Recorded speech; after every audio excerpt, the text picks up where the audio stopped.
I stood in the doorway of my new clinic, Riverwood Pet Haven, my heart pounding as I stared at a line of clients and their pets stretching down the sidewalk. Dogs wagged their tails, cats meowed from carriers, and people waved, their faces lit with trust. All of them were here because I'd taken a stand against a corporate giant. How did I get here? Let me take you back to the moment it all began. If you haven't subscribed to the channel yet, please hit that subscribe button and ring the bell to stay updated with all our latest stories. Your support means the world. If you find this video valuable, give it a thumbs up. I'd love to know where you're watching from. Drop your city in the comments below. Now let's dive into the story. My name's Grace Harper, and for 15 years, I've poured my heart into Willow Creek Animal Clinic in Franklin, Tennessee. I'm 42, a veterinarian who's vaccinated puppies, soothed anxious cats, and held clients' hands through tearful goodbyes. This clinic wasn't just my job, it was my home. My office walls were a mosaic of thank you notes and photos of pets I'd saved, from floppy-eared beagles to whiskery guinea pigs. I trained every staff member, knew every client's story, and had my numbers saved in their phones as Dr. Grace for emergencies. So when Pinnacle Pet Care bought the place, I thought they'd value what we'd built. I was wrong. It was a Monday morning, the waiting room buzzing with the usual chaos, dogs barking, a kid petting a rabbit, an elderly woman cradling her tabby. I was sipping coffee, reviewing charts, when Carter, Pinnacle's regional manager, called me into his office. He was all slick suit and sharper smile, tapping his tablet like it held the secrets to the universe. "Grace," he said, not looking up, "your profit margins are too low. We're cutting costs, starting with your salary. 40%, effective next pay cycle. Nothing personal, just business." I froze, my coffee mug trembling in my hand. 40%? After 15 years of late nights, skipped vacations, and building this place from a two-room shack to Franklin's go-to clinic? My mind raced, picturing the bills piling up on my kitchen counter, the student loans I was still chipping away at. But more than that, it was the betrayal. This wasn't just about money. It was about everything I'd given. "When does this start?" I managed, my voice steady despite the storm inside. "Next pay cycle," Carter said, already swiping at his tablet. "We need your decision by Friday." He didn't even look at me, like I was just another line item. I stood, my legs shaky, and walked out, my heart pounding so loud I barely heard the clinic's familiar hum. At the front desk, Hannah, our receptionist of 10 years, caught my eye. Her face was pale, her fingers twisting a pen. "You too," I whispered, glancing at the clients in the waiting room, a golden retriever panting happily, a woman cooing at her parakeet. Hannah nodded. 30% cut, plus they're slashing my hours. Her voice cracked, and she looked at the families we'd served for years. "What are we gonna do, Grace?" I didn't have an answer, not yet. But as I watched a little girl hug her bunny, her mom smiling at us, something shifted inside me. This clinic wasn't just walls and equipment. It was trust, community, the kind of care you can't put a price on. Carter thought he could get that with a few taps on his tablet. He was about to learn how wrong he was. The next morning, Willow Creek Animal Clinic felt different, like the air itself was holding its breath. The usual chaos was there, dogs yipping, a cat hissing from a carrier, clients chatting about their pets, but an undercurrent of tension ran through the staff. I caught Hannah's eye as she checked in a family with a limping spaniel. She gave me a tight nod, her lips pressed thin. We were all reeling from Pinnacle's bombshell, and I could feel the weight of it in every glance, every hushed whisper. I was in the break room, stirring sugar into my coffee, when Lucas, our youngest vet, slid into the chair across from me. At 30, he joined us a year ago after working at a Pinnacle clinic in Memphis. His boyish grin was gone, replaced by a grim frown. "You talked to Carter, huh?" he asked, pushing his sandwich aside. I nodded, my stomach twisting. 40% cut. "You've been through this before, right? What's their deal?" Lucas leaned back, running a hand through his hair. "It's always the same playbook. First, they slash pay. Then come the efficiency tweaks. Longer hours, fewer staff. After that, it's upselling. They'll push you to sell pricey tests and treatments, whether the pets need them or not." He paused, his eyes distant. In Memphis, they had us pitching dental cleanings to every dog over 3, even if their teeth were fine. It's all about numbers, patients per hour, revenue per visit. Care comes last. I felt a chill, picturing our clients, people like Mrs. Larson, who budgeted every penny for her dog Daisy's arthritis meds, being pressured into useless procedures. And the quality? I asked, already dreading the answer. Lucas snorted. Thanks. You're too busy hitting quotas to focus on what matters. I left because I couldn't stomach it. His words hung heavy, and I stared at my coffee, the steam curling like my spiraling thoughts. This wasn't just about my paycheck anymore. It was about everything we stood for. Later that afternoon, between appointments, I slipped into my office and called Dr. Ellis, the clinic's former owner. He'd retired to a farmhouse outside town, trading stethoscopes for gardening gloves. His voice was warm but strained when he answered. "Grace, I heard about the cuts," he said before I could speak. I had no idea Pinnacle would pull this. They swore they'd keep the clinic's heart intact. His regret was palpable, and I pictured him pacing his porch, his gray hair ruffled by the wind. "It's not your fault," I said, though my throat tightened. "You deserve to retire. But I need advice. I'm thinking about starting my own practice." The words felt huge, like dropping a stone into a still pond. There was a long pause, then Dr. Ellis's voice brightened. "You should. You've got the skills, the clients, the trust. Franklin needs a place like that, Grace, one that puts pets and people first." His confidence lit a spark in me, and by the time we hung up, my mind was racing with possibilities. That spark flared brighter during an appointment with Mrs. Larson. She'd brought Daisy in for a checkup, but she was scheduled with Dr. Morris, our part-time vet. "No offense to him," she said, her eyes pleading as she clutched Daisy's leash, "but I want you, Dr. Grace. You've been with her since she was a pup." I smiled, my heart swelling, and agreed to take a look. As I checked Daisy's joints, I realized something. Our clients didn't just trust the clinic, they trusted me. That bond could be the foundation for something new. But not everyone was on board. As I was updating charts, I overheard Jace, our junior vet, on a call in the hallway. His voice was low, nervous. "Yeah, she's talking about leaving. I don't know, maybe her own place." My blood ran cold. Was he talking about me? To Pinnacle? I ducked back into my office, my pulse hammering. Jace had always been quiet, eager to please. Could he be leaking our plans? I decided to keep my eyes on him, but the seed of doubt was planted. By the end of the day, Carter's presence loomed larger. He'd emailed a new scheduling system, complete with a 200-page training manual we were supposed to memorize by next week. The staff was fraying. Hannah snapped at a printer jam, Lucas skipped lunch, and even the vet techs were whispering about quitting. As I locked up, I looked around the clinic, its walls glowing under the evening light. This place had been my life, but it was slipping away. If I was going to fight for it, I'd have to do it on my own terms. The rest of that week at Willow Creek Animal Clinic was a blur of appointments and quiet defiance. Every bark, every client's smile, every chart I signed felt like a countdown. Carter's pay cut hung over me like a storm cloud, but Dr. Ellis's words echoed louder. Franklin needs a place that puts pets and people first. By Thursday night, I was ready to make my move.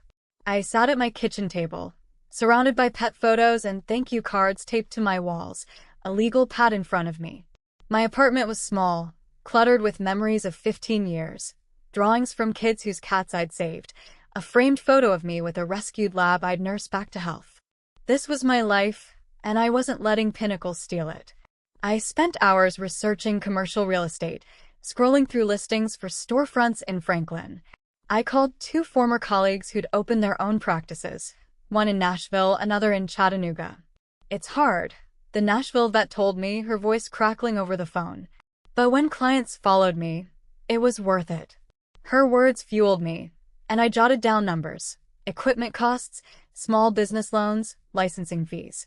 My savings were thin, but I had connections, suppliers who'd worked with me for years, a local bank where I'd been a customer since vet school. The more I planned, the more real it felt. I wasn't just running from Carter's betrayal, I was building something better. Friday morning arrived, crisp and clear, the kind of day that made Franklin's tree-lined streets glow. I walked into Willow Creek with my resignation letter tucked in my bag, my heart pounding but steady. Carter was in his office, his suit as pristine as ever, scrolling through his tablet. I knocked, and he waved me in without looking up. "Grace, good. Your decision," he asked, his tone clipped, like he already knew I'd cave.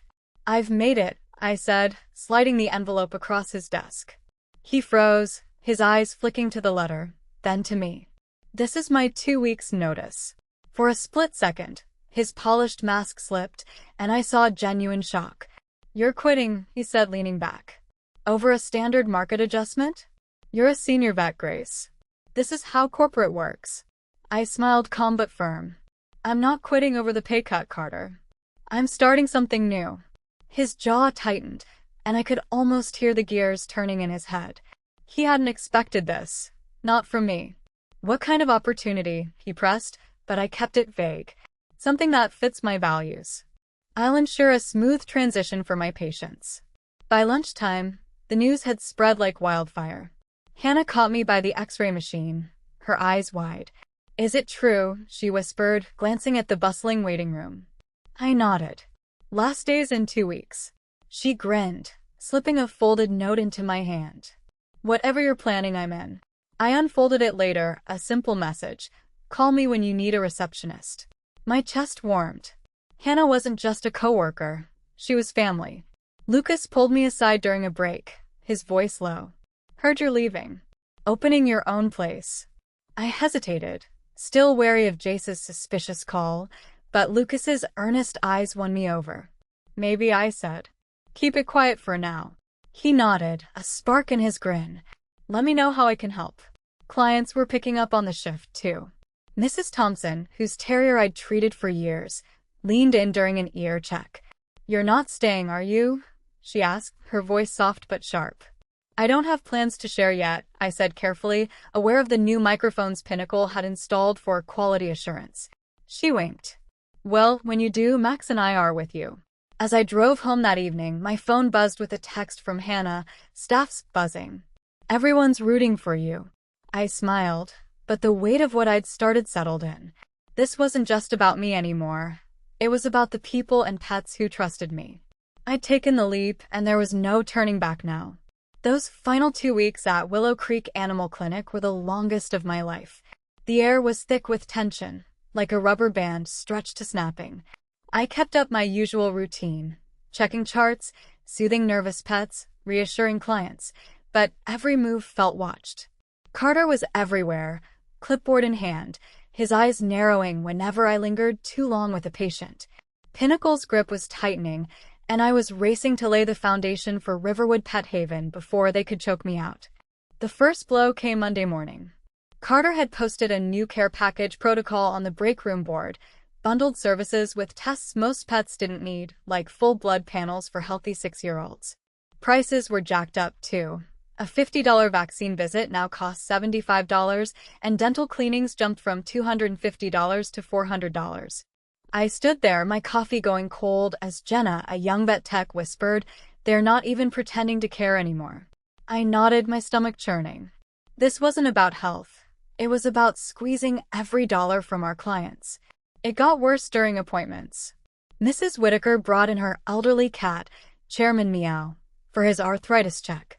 I'd run a full panel 2 months ago, all normal, but the new rules demanded I push a $450 senior wellness package. Her eyes widened when I mentioned it, her hands tightening on her purse. "Is this necessary, Grace? I'm on a fixed income." I took a breath, glancing at the exam room's new camera. "In my opinion, we can wait 4 months, given his recent results." She sighed in relief, but I knew I was on thin ice. Carter proved it. He barged into the room before I could finish, all fake smiles. "Mrs. Whitaker, I'm Carter, regional manager. Let's get that wellness package scheduled. It's critical for Chairman's health." What followed was a masterclass in manipulation, subtle guilt trips about catching issues early, a special discount that still cost too much. Mrs. Whitaker caved, her shoulders slumping. After she left, Carter cornered me. "When we set a protocol, Dr. Harper, we expect you to follow it. Your personal attachment is clouding your judgment. I bit back a laugh. My attachment is why this clinic thrived for 15 years. That evening, I got a bigger shock. While updating patient files, I noticed an admin note on Chairman Meow's record. Transfer to Dr. Morris, effective immediately. Dr. Harper no longer primary veterinarian. My heart sank. I checked other files. Dozens of my longtime patients, from Baxter the Beagle to Max the Terrier, had been reassigned. Pinnacle was erasing me before I could leave. Furious, I called my lawyer friend Sarah. Their non-compete clause is garbage, she said. Kentucky and Tennessee law don't enforce those for vets when patient care's at stake. You're clear. I exhaled, but the move lit a fire under me. Then came the sabotage. I'd signed a lease on a storefront 10 minutes away, a former dentist's office with exam rooms ready to convert. My loan was approved, and I'd lined up equipment through a supplier I'd known for years. But Wednesday he called, his voice shaky. Grace, Pinnacle leaned on us. They're threatening to pull their contract unless we delay your delivery. My stomach dropped. Without equipment, Riverwood couldn't open. How long? I asked. 6 weeks, maybe 8. I hung up, my hands trembling. I needed that gear in 2 weeks. I spent the night calling every contact I had, begging for workarounds. A supplier in Nashville offered rentals, but they'd eat into my budget. As I scribbled numbers, my phone buzzed. It was Mrs. Bennett, whose collie I'd treated since he was a pup. She'd caught me in the parking lot earlier, her voice fierce. Wherever you go, Grace, we're following. Her text read, heard you're opening your own place. Count us in. I stared at the words, my resolve hardening. Carter could reassign my patients, delay my equipment, but he couldn't break the trust I'd built. I was down, but I wasn't out. The days before Riverwood Pet Haven's opening were a whirlwind of chaos and hope. My new clinic, a former dentist's office on Franklin's Riverwood Drive, was coming together, walls freshly painted, exam tables installed, a reception desk gleaming under new lights. But Pinnacle's sabotage loomed large. Their pressure on my supplier had delayed critical equipment, and without it, I couldn't open in 2 weeks. I was burning through savings on rental gear, my nerves fraying as the clock ticked. Yet, every time I doubted myself, I thought of Mrs. Bennett's text, count us in. That trust kept me going. Then came the gut punch. I'd suspected Jace, our junior vet, since overhearing his shady call at Willow Creek. His nervous glances and quick exits had only deepened my unease. On Tuesday, as I unpacked boxes in the clinic's back room, I caught him lingering by the reception desk, his phone pressed to his ear. Yeah, she's opening soon. Riverwood Drive, he muttered, then froze when he saw me. His face went white and he stammered, gotta go, before pocketing the phone. Jace, we need to talk, I said, my voice low but sharp. He followed me to the empty exam room, his shoulders hunched. I shut the door, my heart pounding. Who were you talking to? He looked at the floor, his sneakers scuffing the tile. Nobody, he mumbled, but his shaking hands betrayed him. I stepped closer, my anger flaring. Don't lie to me. You've been feeding Pinnacle my plans, haven't you? He flinched, then nodded, his voice barely a whisper. They offered me a promotion, said I'd be lead vet if I kept them in the loop. My chest tightened, the betrayal cutting deeper than Carter's pay cut. Jace was young, barely out of vet school, someone I'd mentored. You sold me out, I said, my voice trembling. Do you know what's at stake? This isn't just about me. It's about our clients, their pets, everything we've built. Jace's eyes welled up. I'm sorry, Grace. I didn't think it'd go this far. I needed the money. I wanted to scream, but his guilt stopped me. I took a deep breath, channeling my fury into focus. You can fix this, I said. You know the supplier they're strong-arming. Get on the phone, call in every favor you have, and get my equipment here by Friday. Do that, and maybe I'll trust you again. He nodded, wiping his face, and left to make calls. By Thursday, he'd worked a miracle, cajoling the supplier into releasing my order, citing miscommunication. The equipment arrived that night, crates of monitors and surgical tools filling the clinic. I was relieved but drained. You did good, Jace, I told him, but my tone was firm. But I can't have you here. Not after this. He swallowed hard, nodding. I get it.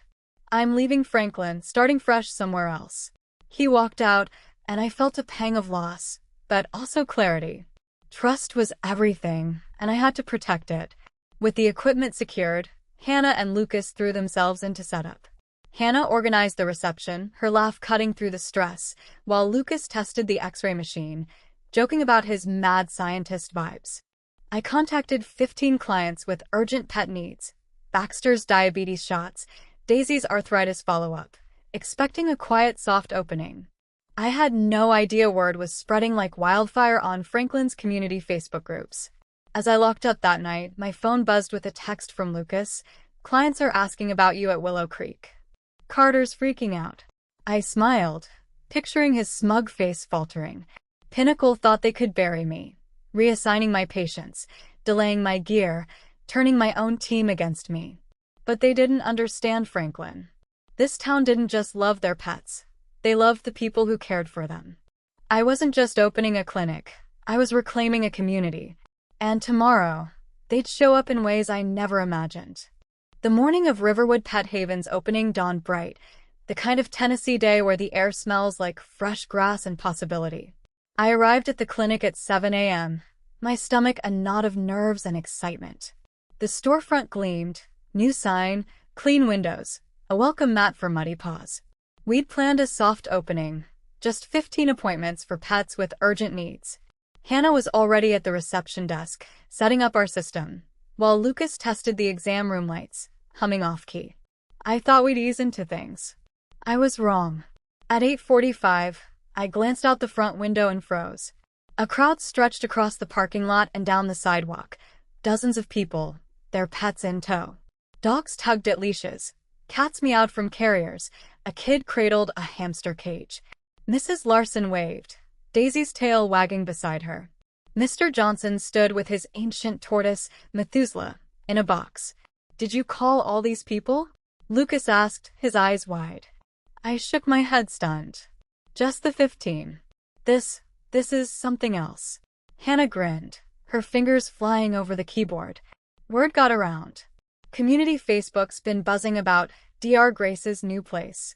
Before I could process it, a sleek black SUV pulled up, and a man in a suit stepped out, Pinnacle's logo on his clipboard. My heart sank.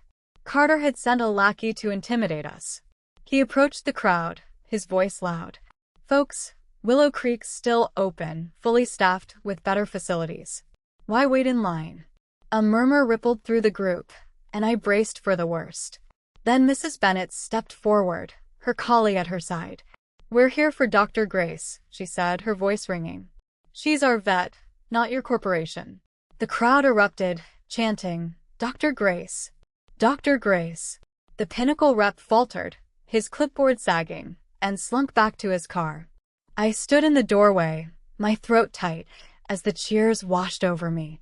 This wasn't just a line of clients. It was a stand, a community saying no to Pinnacle's greed. We opened the doors, and familiar faces poured in. Mrs. Larson hugged me, Daisy licking my hand. "We saw your announcement online," she said. "No one's missing this." Mr. Johnson handed me a card for Methuselah's favorite vet. By noon, we'd registered 70 pets.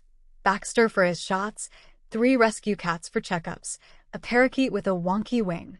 Clients brought gifts, homemade cookies, a Dr. Grace banner, a kid's drawing of me with a stethoscope. One family rolled in with pizzas for the staff, the cheesy aroma filling the clinic. I blinked back tears, overwhelmed by the love.